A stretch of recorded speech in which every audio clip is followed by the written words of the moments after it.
네, 안녕하십니까. 우리 서울센터 예배 마치고 설교 목회합니다. 오늘 이사야 40장 21절에서 31절 본문으로 한 건데 중요한 거 정말 많이 이야기했다 그런 생각이 듭니다. 근데 그 중에서도 또 내가 좀 풀어야 될 대목이 뭐가 있나 생각을 해봤습니다. 그러니까 설교하면서 그 즉흥적으로 말하는 걸 뭐라고 그랬죠?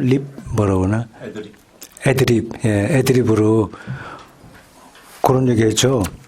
그걸 내가 먼저 설명하려고 합니다. 그 어려운 일 당한 사람들, 사업이 망하거나 가족이 뭐 문제가 있거나 그렇게 하더라도 하나님께서 헤쳐나갈 길을 허락하신다는 사실은 꼭 기억해두라. 그 기억해두는 거하고 안 하는 거하고는 큰 차이가 있습니다. 이게 근데 어떻게 하나님께서 그걸 헤쳐나갈 길을 주시는지 내가 설명하겠다고 그랬잖아요. 이런 겁니다.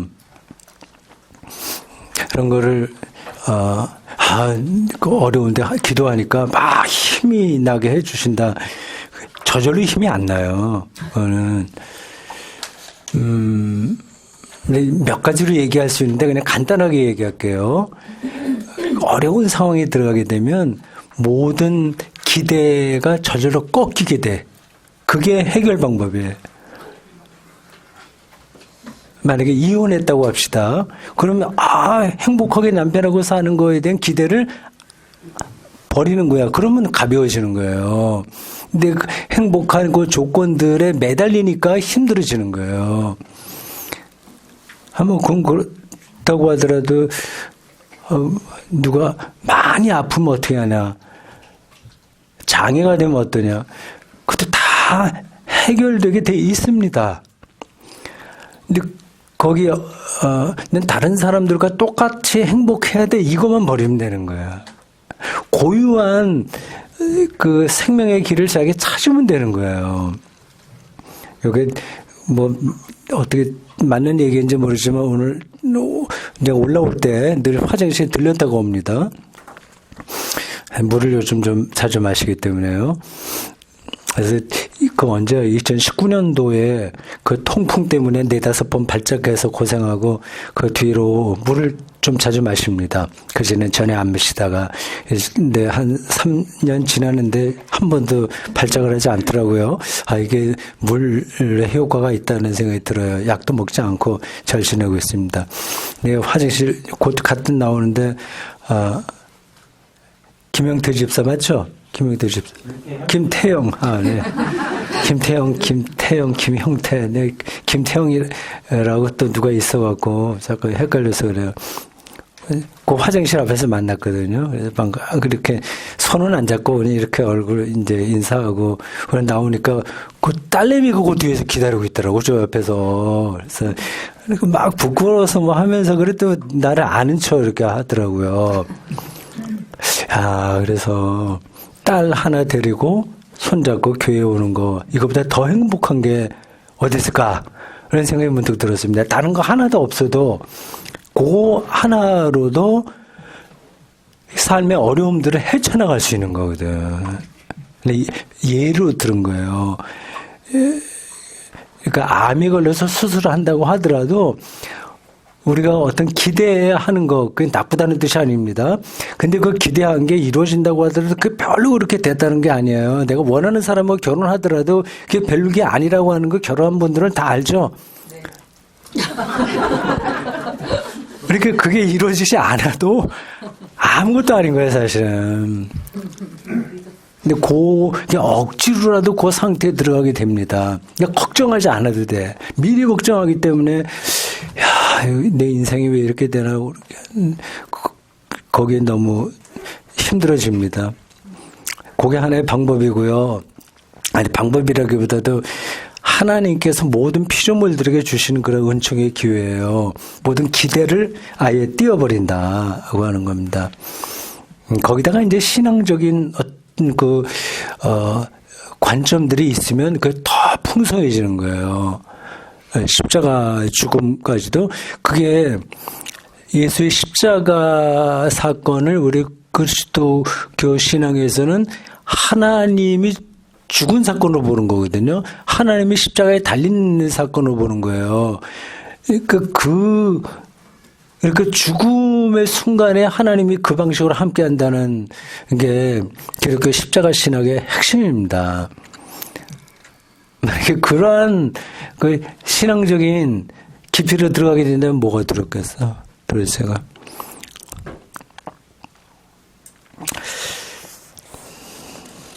그 말고도 실제적으로 어떤 거냐 하는 것은 한 10개 정도 얘기할 수 있는데 오늘 설교의 핵심이 아니니까 지나가겠습니다. 바벨론 포로기 50년 동안 있었어요. 그리고 1차로 50년 만에 고향으로 돌아갔고요. 페르시아 고레스를 일반 역사에서는 뭐라고 부르는지 제가 기억 못하겠어요. 그가 그 바빌론과 전쟁에서 제국들이 막 싸웠잖아요. 거기서 지금 중국하고 미국하고 경쟁하고 러시아하고 하는 건 똑같습니다. 인간 역사는 똑같이 반복이 돼요. 페르시아가 바빌론과의 경쟁에서 이겨요. 근데 무혈 입성했다고 하더라고요. 제가 자세한 건 잘 모르겠습니다. 그래서 고레스가 거기 와 있던 소수 민족들을 다 해방시켜요. 너희들 나라로 돌아가도 된다. 그렇게 해서 1차로 이제 귀국하고 이제 가도 된다고 해서 다 가겠어요? 안 가거든. 설교 시간에 얘기했는지 모르지만 거기서 출세한 사람도 많아요. 돈도 많이 번 사람들도 있을 거고 하는데 어떻게 그걸 다 버리고 예루살렘 저 오지 저쪽으로 가겠습니까? 길도 먼데 정리도 하고 해야 되니 시간도 걸리고 또 거기 갈 필요 없어요. 여기가 더 살기 좋아. 사실은 차이가 많은 거죠. 미국하고 뭐 한반도하고 한 100년 전쯤 비교해 보십시오. 그러니까 바벨론에 갔던 사람들이 모두가 다 고국으로 돌아가야지에 대한 그 열망이 사로잡힌 건 아니에요. 그 지도자들, 선지자들이 그러한 미션 아니면 비전 그걸 제시한 겁니다. 그게 이제 민중들의 마음에 불을 일으켜서 돌아가게 돼요. 근데 1차로 50년 만에 돌아가고, 남아있던 사람들이 70년 만에 돌아가고, 뭐 몇 차 돌아가고, 또 많이 남아있고, 근데 그러한 역사, 그 지점에서, 구약 성경의 모든, 그 내용들이 자리를 잡은 겁니다. 바벨론 유수기. 그 전과 바벨론 유수되기 전의 이야기와 유수 때의 이야기와 그 유수 끝난 다음에 고국에 돌아와서의 이야기들, 거기에 선지자들이 다 활동했어요. 모든 선지자들은 그 시대 사람들입니다. 그때 선지자들이 없었다면 당연히 그 사람 고대 유대인들은 바벨론에 동화된 거죠. 마치 초기 그리스도교가 유대교에 동화될 뻔했던 거하고 비슷합니다. 이거 제가 설명하지 않아도 대충 감 잡는 분들 계시죠? 바울이 없었다면, 제 추정에 바울이 없었다면 예수 믿는 사람들은 다 유대교에 동화돼 버렸을 거예요. 그 기간이 굉장히 길었어요. 회당 종교로 머물러 있었습니다. 아주 오랫동안. 바울의 역할이 컸죠. 개신교가 아니라 기독교가 이렇게 정체성을 유지하게 된 거는 바울의 역할이 크고, 또 구약이 그렇게 자기들의 종교를 잃어버리지 않고 정체성을 유지한 데에는 선지자들의 역할이 컸습니다. 역사적 배경이 있어요. 제2 이사야 그 시대 때 활동한 사람입니다. 이제 위로가 뭐냐 그런 얘기죠. 뭐 엔터테인먼트 이것도 위로라고 해서 심리적인 위로도 필요합니다. 근데 정말 참된 위로는 영혼의 위로다 얘기했어요. 근데 영혼의 위로가 도대체 뭐지? 이렇게 생각할 수 있습니다. 그러니까 영혼이 뭐냐를 생각하시면 되는 겁니다. 근데 그 영혼이 뭔지도 사실은 우리가 다 아는 게 아니죠.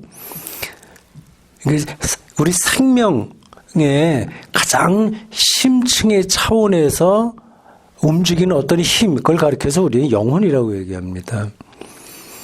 그러니까 그 영혼의 차원에서는 배가 고프다고 해서 그렇게 생명력이 주눅들지가 않아요. 외롭다고 해서. 그러니까 내 친구도 없고 실현당하고 뭐 가족도 이혼도 하고 예를 들자면 그래서 다른 사람들이 볼 때 저 인생이 찌그러든다고 해서 영혼이 시들지는 않습니다. 그 영역이 있어요. 그게 딱 따로 떨어져 있는 게 아니라 우리의 인격 전체하고 연관되어 있는데 고유한 어떤 것들이 있어요. 그거를 전제하지 않으면 그 기독교 신앙은 성립되지 않습니다. 몸의 부활이라는 사도신경의 구절이 있죠. 몸의 부활을 믿습니다. 이 몸이 부활하는 거 아니잖아요. 그게 아주 하나님께서 그 사람을 그 사람답게 창조한 고유성, 그걸 몸이라고 얘기합니다. 이란 어떤 그 육체적인 몸을 얘기하는 게 아니라, 근데 그게 뭔지를 숨겨져 있어요. 그 사람이 누구인지를 모른다니까. 여기 앞에 있는 누구, 박집사, 김집사, 이 사람들이 이 고유성, 그냥 겉으로는 알죠. 뭐 학원 강사, 뭐 사장, 어쩌면 교사, 뭐 등등, 전업주부 등등 그런 거로는 네, 설명이 되는데, 그게 그 사람 자체는 아니잖아요. 근데 그 고유한 자기를 찾아가는 게 하나님을 믿는 거죠. 하나님과 하나 되는 거죠. 그게 살아있다는 겁니다. 그게 몸의 부활이라는 사도신경 구절이 가리키는 의미예요. 영혼의 위로는 그러니까 우리의 생활 조건이 좋아진다거나 따뜻한 말 한마디로 내가 좀 그 힘을 얻는다거나 그런 차원이 아니라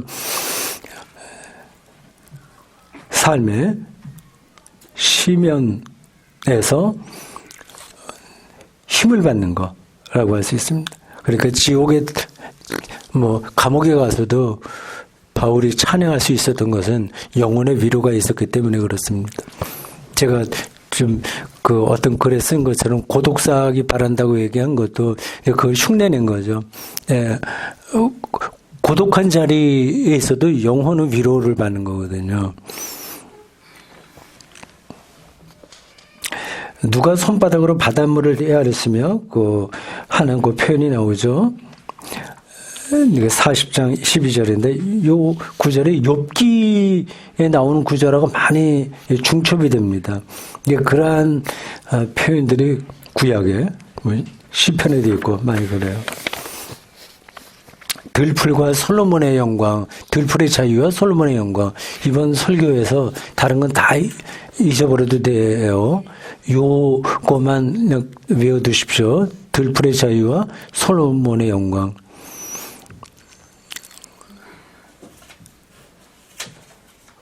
햇살 한 조각과 비 몇 방울, 그 뿌리를 내릴 수 있는 그것으로 자기의 존재가 빛처럼 나오는 어떤 영적인 상태를 들풀의 자유라고 할 수 있습니다. 이걸 이제 현대인들은 못 견디는 거지. 인정받지 않으면 못 견디는 거죠.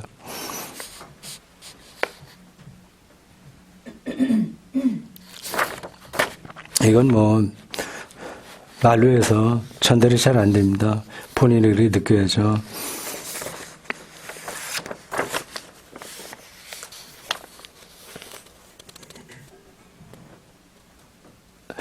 그 설교 후반부에 가서 생명 충만이라고 하는 게 뭔데? 그런 질문을 제가 대신 했습니다. 생명 충만. 이것도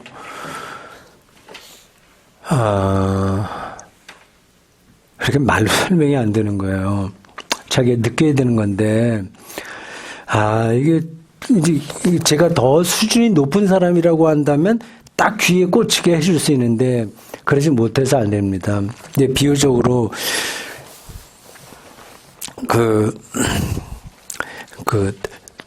간단하게 두 가지 비유예요. 하나는 소리를 내는 방식, 공명한다고 하잖아요. 발성하는 거예요. 제가 그거를 잘 못해서 말하는데 불편을 느껴요.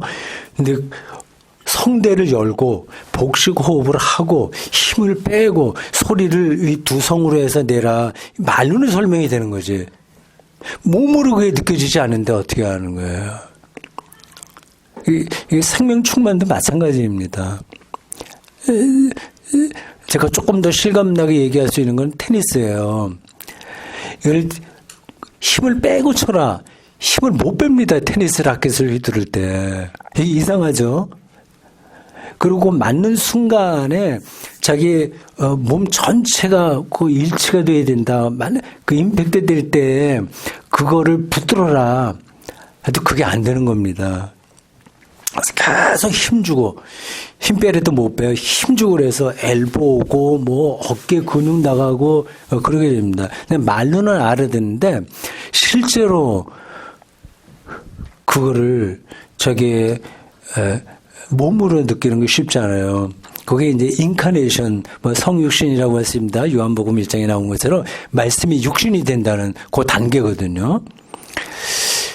생명 충만 이게 보이지가 않습니다. 그냥 이렇게는 우리가 교회 생활에서 느끼는 거로는 이런 거예요. 아, 저 사람은 맨날 교회 올 때마다 정말 즐거운 것 같아. 교회 충성 너무 하네. 어려운 일인데도 늘 즐겁게 뭐 하고 뭔가 영이 그를 가득 채운 것 같아. 그렇게 말할 수 있죠. 그게 뭐 성령 충만, 뭐 생명 충만 얘기할 수 있습니다. 근데요, 그게 꼭 그렇지 않을 수 있는 거예요. 그건 심리적으로만 그런 자극을 받을 수 있습니다. 그러니 심리적으로 자기가 즐거운 거죠. 그거하고 생명 충만하고는 다른 거거든요. 생명 충만은 다르게 말할 수 없고, 생명의 영과 하나 되는 겁니다. 생명의 영은 뭐예요? 성령이죠. 그거는 우리를 죄와 죽음으로부터 해방시키는 영이에요.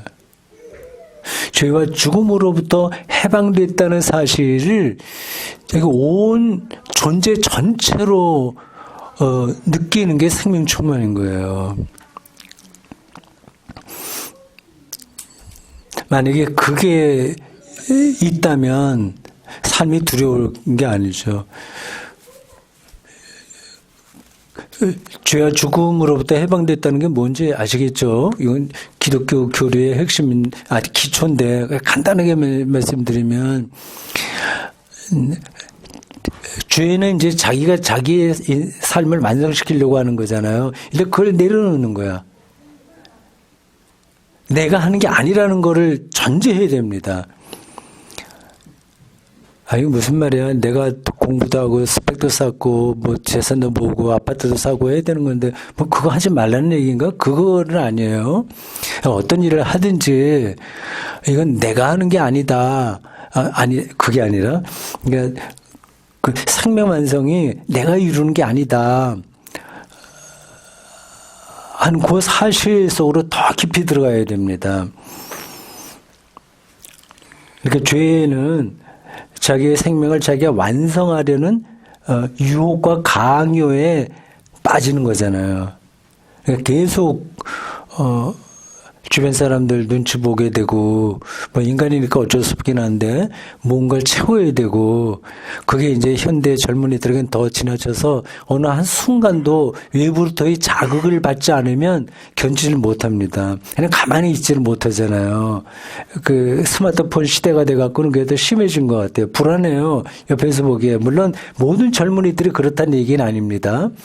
그리고 그들이 보이는 그러니까 뭐 전철에 타서도 제가 올 때마다 전철 타는데 계속 스마트폰에서 계속 뭐를 해야 되고, 그리고 그 비춰서 거기에다가 얼굴 봐야 되고, 오늘도 옆에 젊은 여자분이 앉았는데 보면서 또 계속 화장해야 되고, 뭐 계속 그렇게 하고 있어요. 뭐 그렇게 할 수 있습니다. 그 자체가 나쁘다는 게 아니라, 그러니까 어떤 이 스마트폰도 자극을 받는 거잖아요. 뭘 보고 주고 뭐 그렇게 그 자극이 없으면 견디지 못하는 겁니다. 그게 이제 더 크게는 정치적인 것도 되고 뭐 부동산 투기도 되고 그래서 그런 자극을 통해서 자기가 만족해 보려고 하는 거 아니겠어요? 뭐 그렇게 해봐야 뭐 어디까지 가겠어요? 그게 죄입니다. 근데 이제는 그렇게 하지 않아도 충분하다는 예수 그리스도의 약속 안에 들어가는 게 이게 죄로부터 해방인 거죠. 그러니까 괜찮은 거예요. 아, 내가 내 삶이 조금 좀 무너져도 그래 됐어. 누가 뭐라고 하더라도 뭐 돼서 그냥 편하게 제가 말씀드린 거예요. 가능하면 그리스도인들이 칭찬받으면 좋죠. 근데 자기가 하는 게 아니라는 요 맥락, 이거를 실질적으로 느껴야 됩니다. 그 예수 그리스도를 통해서 그 안에 들어가는 거죠. 죽음으로부터 해방은 자기 소멸에 대한 걱정으로부터 벗어나는 거거든요. 그건 이제 못 견디죠. 자기가 소멸한다는 것에 대해서. 미라를 이집트 미라 만들고 뭐 이름을 떨치고 대통령대에서 지금은 청와대 아니지만 거기 대통령 명단에 쭉 들어가고 그 이름을 남기고 이런 것들을 본능적으로 찾게 되지 않습니까? 자기 소멸에 대한 무의식적인 두려움들이 자기를 드러내려고 하는 욕망으로 발현되는 것 같아요. 완전히 거기서부터 이제 벗어난 사람이 죽음으로부터 해방되는 겁니다. 이게 이런 말들이 어쩌면 너무 이론적인 것처럼 들릴 수도 있겠어요. 근데 기독교 신앙은 이것라고 하는 건 일단 뭐 생각해 두십시오. 그 죄와 죽음으로부터 해방이 된다면 우리는 생명 충만하게 사는 거죠. 생명 충만 한마디만 하고 끝내겠습니다. 생명 충만이라고 해서 어느 한 순간도 지루하지 않거나 불안하지 않거나 뭐가 완성되는 게 아니에요. 여전히 죽을 때까지 우리는 자기가 분열되기도 하고 불안하기도 하고 여러 가지 실존적인 한계들을 다 안고 삽니다. 교회 다니지 않는 사람하고 어떻게 보면 비슷한 그런 삶을 경험해요. 그래도 차이가 있다면 그러한 자기 모순, 자기 갈등, 자기 아쉬움들 뭐 많이 있잖아요. 그런 가운데서도 이제 우리가 믿고 기다리는 거죠. 믿고 기다림. 그 완성되고 순간을 믿고 기다리는 겁니다. 그런 사람이 가장 강한 사람인 거고요. 그리스도인들이 그렇게 살았습니다. 우리 선배들이. 저도 이제 그렇게 살아보려고 노력하는데 여러분도 마찬가지일 거고요. 쉽지는 않긴 하죠. 다른 방법이 없습니다. 수행하듯이 예배드리고 말씀 안에 들어가고 그렇게 이제 살아야 됩니다. 이 세상 일들 여러 가지 복잡하고 일도 처리할 게 많은데 어느 사이에 그런 일, 수도자도 아니고 어떻게 하냐. 그런 말도 가능합니다. 그거는 뭐 본인들이 알아서 하셔야 되고요. 하여튼 기독교의 기본 바탕이 그렇다고 생각하시면 되겠습니다. 자, 오늘 여기까지 하겠습니다. 수고하셨어요. 마치겠습니다.